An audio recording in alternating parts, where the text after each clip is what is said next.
আজকে লাল শাক রান্না করব। শাকটাকে এইভাবে কেটে নিয়েছি,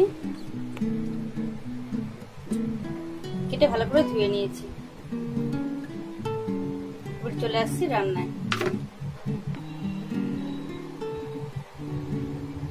কড়া গরম হয়ে গেছে, তেল দিয়ে দিলাম।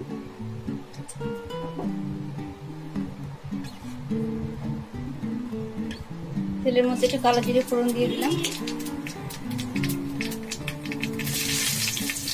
শুকনো লঙ্কা ফোড়ন দিলাম।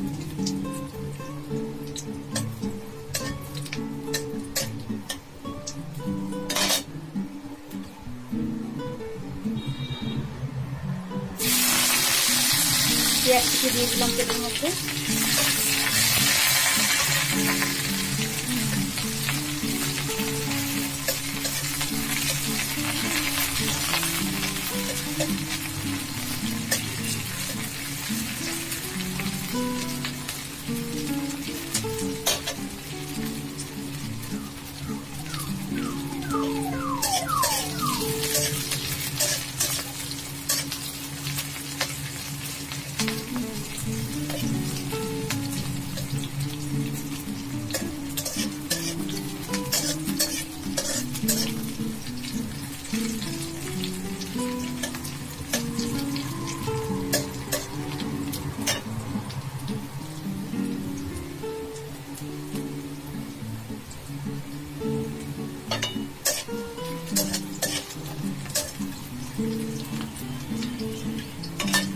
দু মিনিট মতো পেঁয়াজটা ভেজে নিয়েছি। এর মধ্যে দিয়ে দিলাম লাল শাকটা।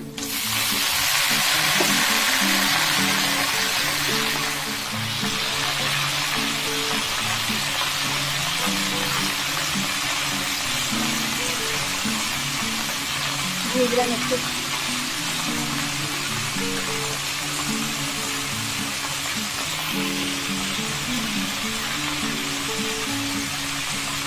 শাকের মধ্যে দিয়ে দিলাম একটুখানি নুন আর একটুখানি হলুদের গুঁড়ো।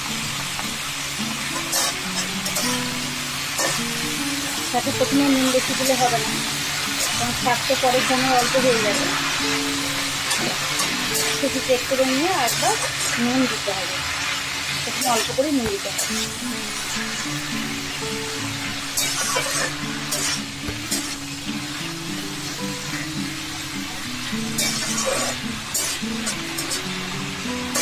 ভালো করে নেড়ে দিয়ে ঢাকা দিয়ে রান্না করছি।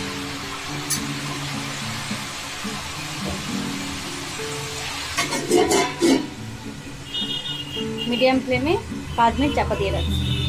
5 মিনিট পরে খুললাম, হাফ চামচ মতো চিনি দিয়ে দিলাম।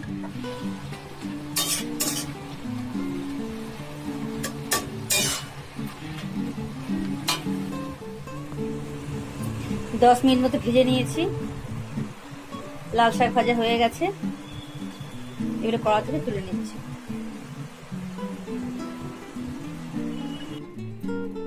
হয়ে গেল লাল শাক ভাজা। গরম গরম ভাত শাক ভাজা দিয়ে খেতে খুব ভালো লাগবে। সবাই একবার বানিয়ে খাবেন। তাহলে আজকে এই পর্যন্তই, ফিরে আসছি নেক্সট কোনো ভিডিও নিয়ে। সবাই ভালো থাকবেন।